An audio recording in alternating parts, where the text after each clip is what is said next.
பிரார்த்தனை செய்யுங்கள். பெற்றோர்களுக்காக வேண்டி துஆ கேளுங்கள். யா அல்லாஹ், எங்களுடைய பெற்றோர்களுக்கு இந்த உயர்தரமான சுவர்க்கமாகிய ஜன்னத்துல் ஃபிர்தௌஸில நுழையக்கூடிய பாக்கியத்தை கொடுத்திடுவாயாக. யா அல்லாஹ், எங்களுடைய பெற்றோர்களுடைய கபறுகளை அல்லாஹ் பொன்னறைகளாக மாற்றி விடுவாயாக. இந்த கபரை அல்லாஹ் ஒளிமயமாக மாற்றி வைத்திடுவாயாக. இந்த கபரை அல்லாஹ் சுவர்க்கத்தின் பூங்காவனமாக நீ மாற்றி அருள் புரிவாயாக என்று ஒவ்வொரு நாளும் பிரார்த்தனை செய்யுங்கள்.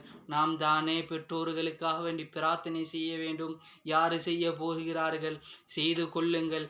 ஒவ்வொரு நாளும் அவர்களுக்காக வேண்டி திக்ருகளையும் குர்ஆன்களையும் அவர்களுக்கு சேர்த்து கொண்டே இருங்கள். பிரார்த்தனையை கேளுங்கள்.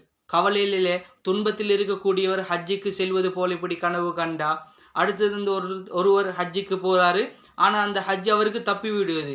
இப்படியாப்பட்ட ஒருவர் கனவு கண்டா, காபத்துல்லா தவாப் செய்வது போல அரஃபா நாளில் ஒருவர் அரஃபாவுடைய நாளில் அரஃபாவில் இருப்பது போல இப்படியான கனவுகள் கண்டா என்ன விளக்கம் என்ற விஷயங்கள் எல்லாம் ஒரு வீடியோ மூலமாக போட்டிருக்கிறேன். அந்த வீடியோ லிங்க் கீழே ஒரு சின்ன ப்ளே பட்டன் நிற்கிது.